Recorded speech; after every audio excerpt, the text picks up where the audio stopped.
Hello. Yes. We have Kola and we have Puppy. They are going to sit back here to accompany us. Yes. Oh, you can't see them. There we go. Hello. Welcome to the chaos of my bedroom.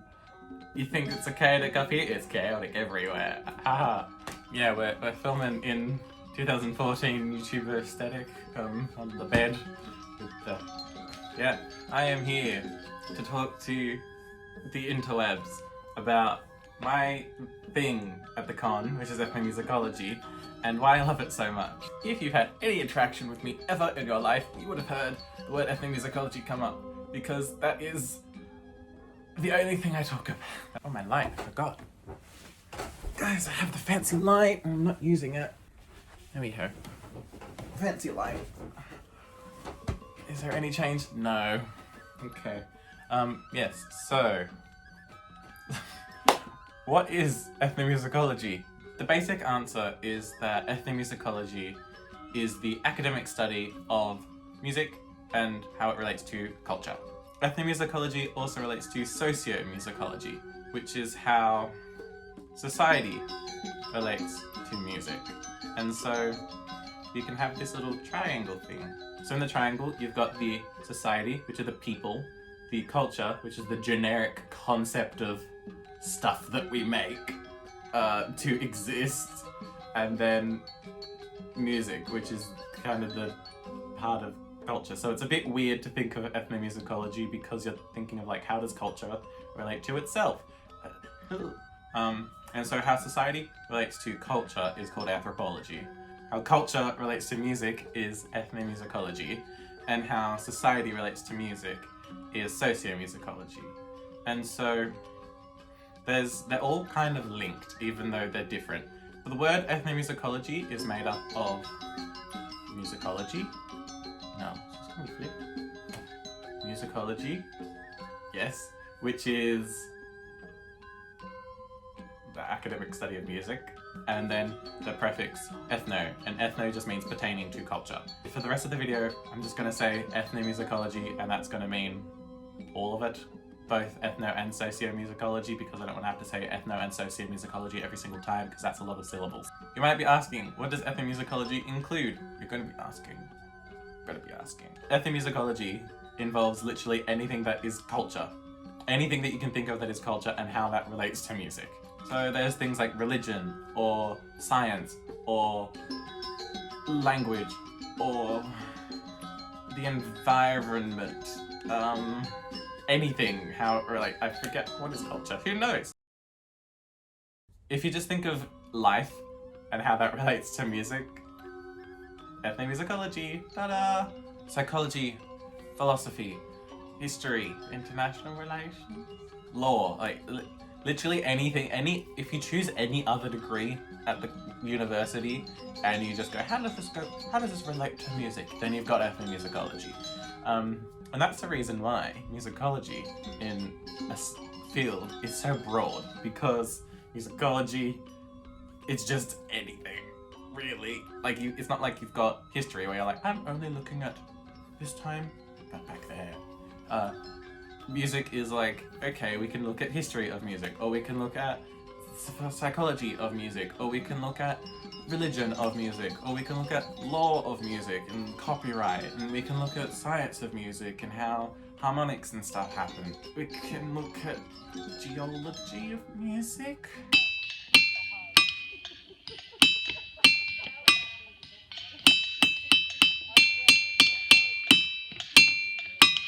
So yeah, there's another cool aspect of ethnomusicology, or just musicology in general, where we look at iconography, and we can look at the history of how culture was, music was treated within the culture, and we can look at how art showed musicians in the culture. So there are examples in many cultures where we can look at where the musicians were placed in a courtroom and the significance that they had. And we can look at the types of places where they performed and all those types of things. And then we can look at organology, which is the study of the instruments themselves and how that was all influenced. So why is it important? You might be asking. Why is the study of how this vague concept of culture and this vague concept of music, Why is that important to study? Why should you be given money to study it?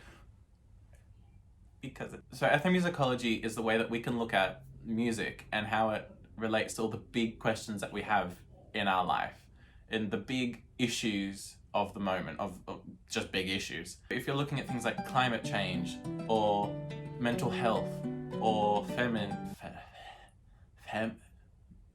feminism, human rights, or war and peace between countries, and looking at how all of those relate to music, that's ethnomusicology.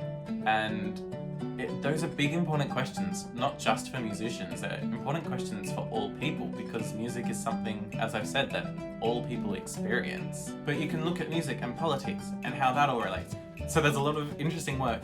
I do a lot of work in that area of the impact that the Communist Party takeover of China had on the music, and how this kind of vague concept of a Chinese orchestra really became a really institutionalized thing, and how that then impacted all of the tunings of the instruments, and how that impacted the concept of amateur and professional. Because before the communists came in, the concept of an amateur was actually held to higher regard than a professional, because this was the case in a lot of places, actually. Professional musicians, professional musicians were the ones who had to earn their living off their art form. And that was like, because the higher rates of society would get to do it just for fun, for leisure. And so for leisure performers were held to a higher standard, just in the social classes and stuff. And that's all ethnomusicology.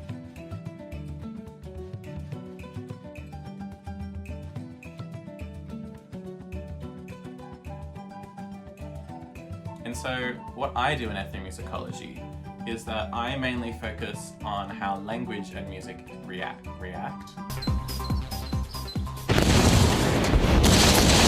Language and music relate. And there's a lot of really interesting fields in that, like solfege, that look at how that helps people learn notes, and it gives linguistic values to an abstract concept of sound waves going through the air. That can then delve into psychology and linguistics of music and look at things like perfect pitch, and then how do people with perfect pitch and say synesthesia understand music and the linguistic concepts that they put on them. There's a saying that music is a language, which, no, I'm here to argue it's not. I'm here to argue that music is a part of language, just as important as things like sign language or written language or spoken language. They're all the same concept of communication. And music can't exist in a void. Like, you can't have written language without having the concept, again, general abstract concept of words. I don't, why I'm up here, hello? Yeah, so I've done a lot of research into languages and cultures where music is a direct part of the language. So there's a group of people in Nigeria called the Yoruba, and their language is tonal. Like, we don't have tonality in English, but tonality is like you have consonant, vowels, pitch, and pitch is an important thing. Like, big examples, prominent examples of tonal languages are, say, Mandarin or any other Chinese language, and Vietnamese. So the Yoruba people have these instruments called talking drums, which are just, here's a picture.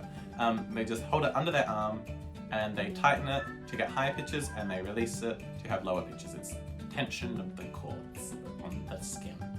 Yes. The Yoruba language has 3 tones. That's 4. 3 tones, a high, a middle, and a low. And so those 3 tones can then be played on the drums, and then the drums can communicate across with the language. This was used by the kings to relay information, because it can travel a really long distance to convey information to the villagers.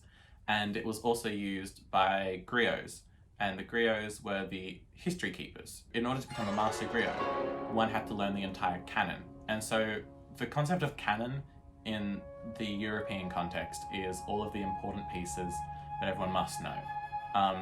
And so that concept, that word has been now transferred to the Yoruba concept of canon, where you must learn all of the important pieces, because those important pieces are stories, and those stories are the history of the people. So this concept appears in many other cultures, such as the Miao people of southwest China, who have an instrument called a lusheng, which is a mouth organ, and they will play this instrument in all situations. They'll just have chats with it, it'll appear in all of their ceremonies, but in order to be considered a master, you have to learn the people's songs, and these people's songs can be directly translated into words. If you want me to go into more about this, I'm making videos about it on my YouTube channel. Haha. If you look at Indigenous Australian cultures, there are concepts of the songline. Language and song in Indigenous cultures tend to belong to place rather than people.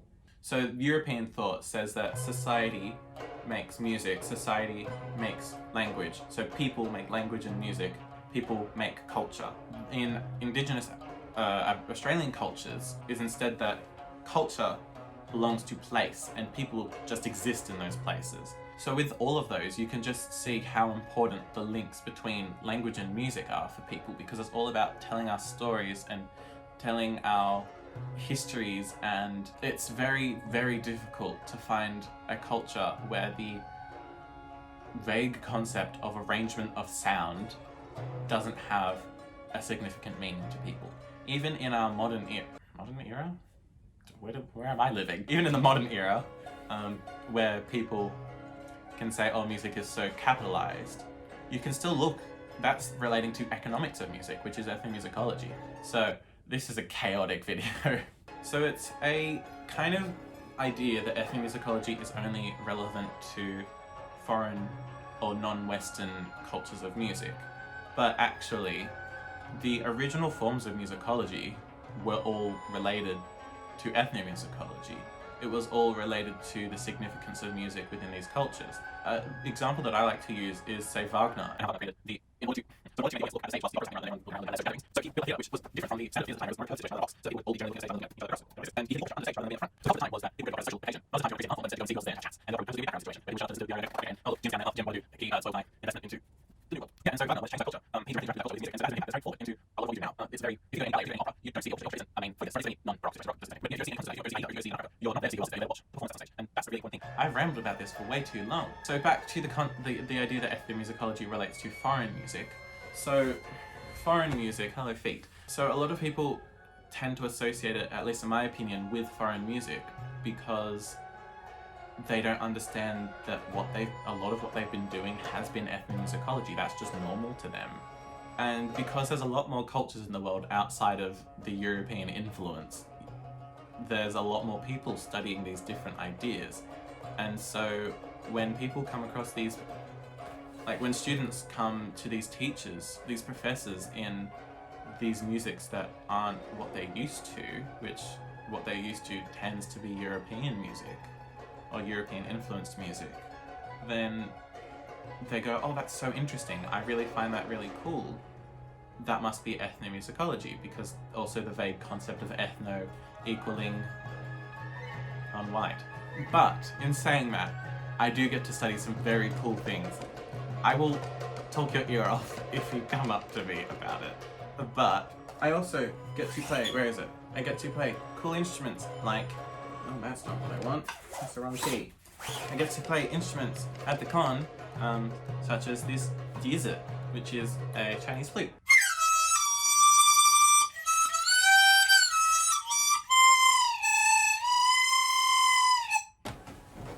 I also get to play this.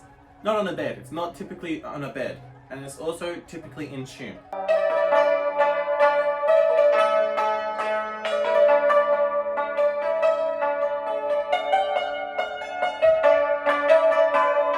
my god, it's so out of tune.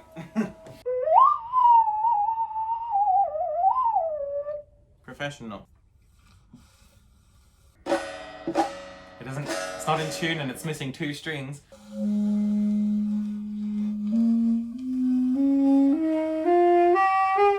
So, in conclusion, what can you do Yes, you, viewer. What can you do to get involved in ethnomusicology at the con? Or if you don't go to Sydney Con, what can you do in your general life? So, if you want to do ethnomusicology, there are specific classes called Exploring Ethnomusicology, where we look at all these different cultures on Earth and their values in music and how we get to learn how to investigate music from an ethnographic perspective. And there are other classes like music and climate change, and music and psychology, and music and philosophy.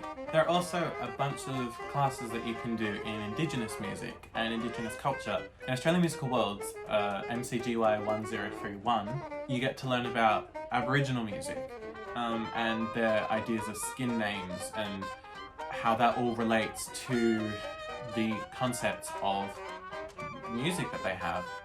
I recently, well, last semester, I did Language in Indigenous Australia, LNGS 1261, which talked all about the different languages and ways of thinking about culture and all of that within Australia. There are a lot of different music ed subjects that go into non-Western music and their concepts of theory and stuff. So if you want to, in a changing world where more and more people are having a voice and getting to teach about their culture, if you want to be able to properly understand those cultures from a musical perspective, I would say go and do these subjects, because not only are people getting more of a voice, but it's just so interesting, so incredibly interesting. I just love it. So if you want to get involved in the performance of non-Western music, we have a lot of different ensembles, such as the Chinese Music Ensemble and the Gamelan Ensemble. And so I do the Chinese Music Ensemble primarily, and that runs every single semester, and you can enroll and you get to learn about the history and stuff of Chinese music, and you get to learn a new instrument, and you have solo lessons every week, and you get to join the ensemble and you have concerts. It's really cool, it's a really fun atmosphere, and you get to meet people from all over main campus. Can you see? I love it. I love this so much. That's why I love it. It gives me purpose, it gives me hope. I get to have an impact on the world. Not that performance and composition doesn't have an impact. That has a really big impact, because you're actually creating the music that I get to study and see why the culture, why the decisions that you made and how that was influenced by the society that you were living in. Yeah, I'm gonna stop now because I'm talking too much. So thank you very much for watching. If you have any questions, message me. That's what you can do. Message me. Find me somewhere at the con. Don't come to my house, please. Message me at here or here. Depends on which side. Who knows? That's all. Ba-ding.